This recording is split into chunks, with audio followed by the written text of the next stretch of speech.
Okay, so by now we have all seen the crazy stuff going on in the organic space. People are saying that their grandpa's business is failing, that their cow is gonna die if they don't get money to feed it, or sometimes even crazy stuff like that their daughter has cancer and they need money to save her. But do you actually know why this stuff is even working? Well, the answer is simple: storytelling. In simple terms, storytelling is selling a product through emotions, not logic. Logically, it makes no sense to buy a cheap-looking plastic orb with a Star Wars graphic on it that has a 3 weeks shipping and a scammy-looking website. But emotionally, the only right thing to do is to support this old grandpa whose business has been failing for the past year because people would rather pay OnlyFans girls to dance for them than to actually help a poor grandpa in need. I don't know if you've noticed, but in the emotional way of selling, I didn't even mention what the product actually is. That's the power of storytelling. So in this video, I'm gonna explain you exactly how all these scammers use storytelling to make hundreds of thousands of dollars, plus how you can also use it, but in an ethical way and still print from it. First of all, we need to understand why does storytelling even work, and for that, I'm gonna give you an example from my personal life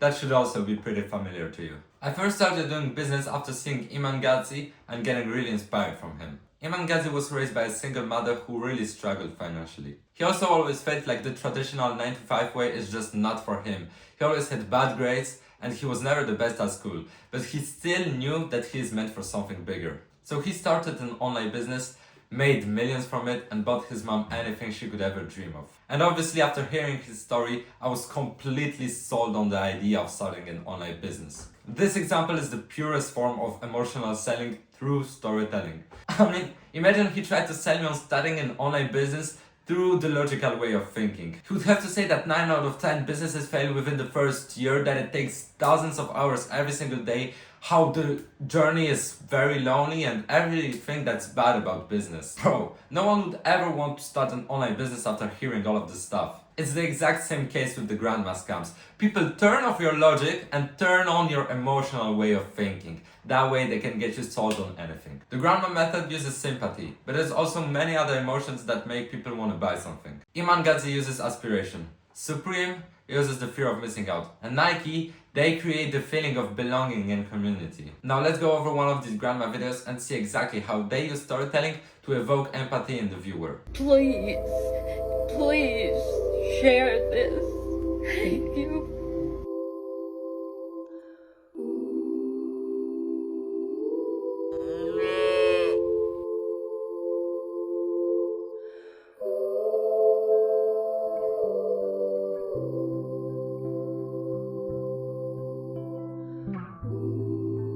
First of all, we can see that the grandma is trying to help her husband from his business failing. The grandma is also crying and begging for help, which makes the situation seem even more serious. This text on screen already makes us wonder why is the business failing. This who gave us enough information to actually care about what's gonna happen next, but at the same time, it didn't overload us with information which would just make us not care anymore as we would already know everything. Next, we get to know the first animal of the husband's shelter, Molly.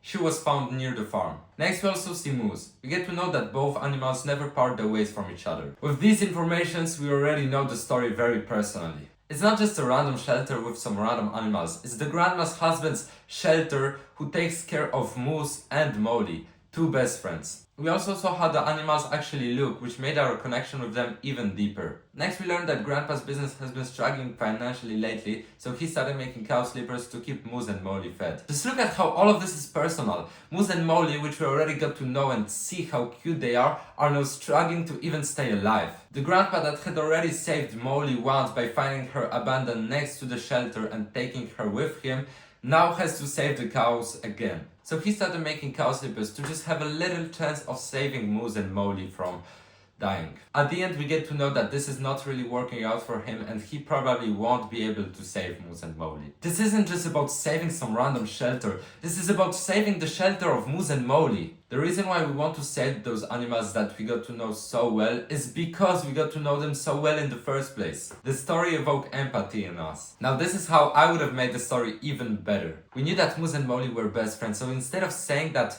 without money we won't be able to feed them, I would have said that without money we will have to give away one of these animals to a different shelter, which would separate Moose and Molly from each other. This makes it even more emotional, as now we have to choose between who we're going to save, Moose or Molly, and obviously we love both of them so much that we just can't choose between them. People would not only donate the money to make sure that the animals are still alive, but mostly because they want to make sure that their friendship lasts. Now here's the craziest part. In this situation, it seems like a way bigger tragedy that Moose's and Molly's friendship won't last than the fact that their grandpa might not be able to keep them fed. Even though logically the other one is way worse. Again, this is because of storytelling. We already got to know about the friendship, we just made it so personal to us. Now obviously we don't want to make money by pretending that our shelter is about to go bankrupt. So how can we still utilize the power of storytelling but through an ethical way and still print from it? Well, there's a couple of ways, and that's why right now I'm just gonna show you exactly how other people have already done it. Yo, by the way, I'm still looking for creators. If that's something you'd be interested in, just DM me here on IG or on Discord. And yeah, bro, this is Q4. It just started, which is crazy. The biggest season of the year. We're gonna run it up like crazy. We're doing a huge drop for Black Friday with Legacy Drip. So yeah, if you wanna be part of this, we're gonna have shoes, sweatpants, hoodies, t-shirts. Just let me know, and yeah, let's get back to the video.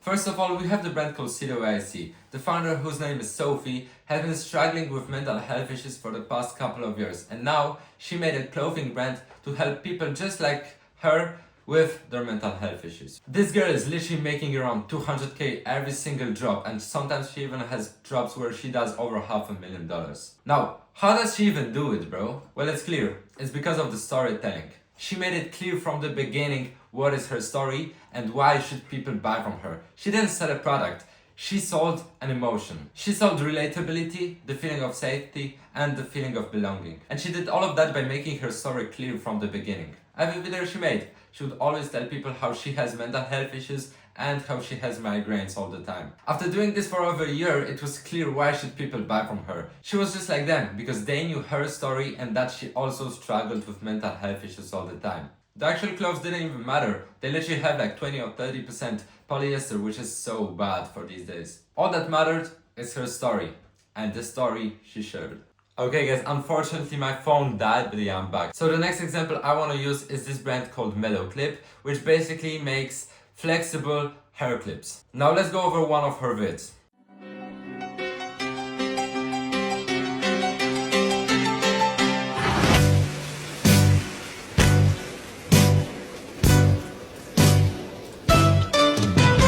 So as you can see, she made this concept, which is basically how it started versus how it's going, where first of all you show a very bad prototype and then you show the whole process of making the product to the final product. So why does this work so well is basically she shared her whole story of how she made this product and why she even made it in the first place.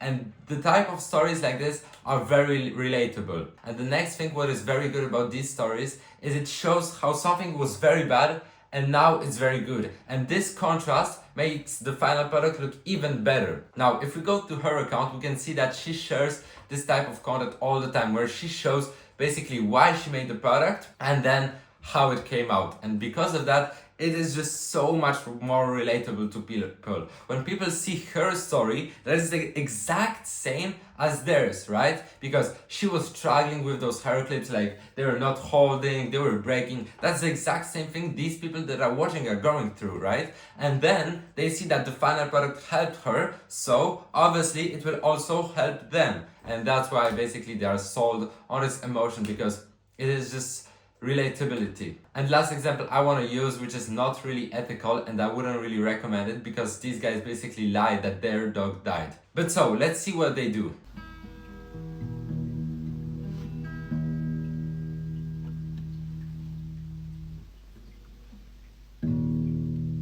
I think of you all the time. Now that you're So as we can see, what they do is basically they say that their dog died and they show from the beginning to the end the whole story of what happened. And this gift basically helps them memorize the dead dog. Again, think about how these stories are relatable to other people that have a dog that passed away, right? They go through the exact same thing. And because of all these small details that we can see, like for example, the moment when the dog is dying, the moment when they are in the hospital, it just gets so much more relatable to the target audience. And so I don't know if you've noticed, but the thing that is most common with all of this product is relatability. Relatability creates emotion because if someone is going through something that is the exact same thing as we do, it just gets us way more emotional and it makes us want to buy the product even more, because you gotta understand, this person went through the exact same struggles as we did. Everything is the same, but the ending is different because they got a hoodie that helped them with mental health issues. They got a flexible claw clip and now their head doesn't hurt anymore and their claw clip don't break anymore. That's the difference. People see that the story they are watching ended well, so they also need to buy the product so that their story also ends well. So yeah, after sharing all of this, I still want to share a few things that you should always keep in mind once you start your own journey with storytelling. First of all, always focus on what is your target audience and how you can create something that will evoke those emotions in them. So what type of story is relatable to them, right? If your target audience is girls with mental health issues, you need to understand exactly what these girls are going through with the mental health issues and then create a story in your vid or generally in your account that is very relatable to them. Next thing is details. The details are very important because the more the story is detailed, the more it can be relatable to someone. Because imagine this, you know a bit about someone and something happens to them. You're not really emotional. But if something happens to your best friend, bro, you're gonna be crying. And that's how it works. The more you know someone or something, the more emotionally attached you are to this person or to this thing. And last thing, storytelling is hard, bro. It's gonna take time to actually understand how to target your target audience, how to create a story that is relatable to them and that evoke emotions in them. So really, just stick to it, get better at it, understand your target audience, understand what type of stories make them feel something, and bro, just keep going with this. Okay, now I just want to share one more thing. So quick update on what's happening with me and my brand. So basically, we are filming right now the main product, not going viral, but first account working. We had like 3 accounts get banned, 2 shadow banned. Now first account working, 2 first vid got like 1k views each. So I mean, obviously it's not viral, but at least the account is working. Next, legacy drip. We're getting the products on the way. We should get them in 1-2 weeks. So very excited about this. We're gonna film a trailer again and hopefully we can crush it because we're gonna do a drop on Black Friday. And now last brand, which our creators are already running up, and I can tell you yet what it is. We have just started running it. The creators just received the products, and so yeah. Right now it's not going amazing. Our creators are still getting used to the product, how to film it, but yeah, I have good hopes for it. So very excited about this, and yeah, bro, working with creators is amazing. They are crushing it. They are very good, bro. So yeah, hopefully, I think we also help them a lot because we have weekly calls. We have all of this stuff, you know, like we are very personal with them, really try to help them. We also help them with their products. So I think it's going pretty good. And yeah, by the way, if you also want to be a creator right now, we can still run up the drop of Legacy Drip together. Then just DM me on IG or on Discord. And yeah, I'm gonna make sure to reply and see if you're a good fit. But yeah guys, that's gonna be it for the video. Hopefully you liked it. Let me know if there's anything I can make better in this vid to actually make it more cool to work for you or to share more knowledge with you. Anything that can help me make this video better, just let me know. And yeah, see you guys next episode.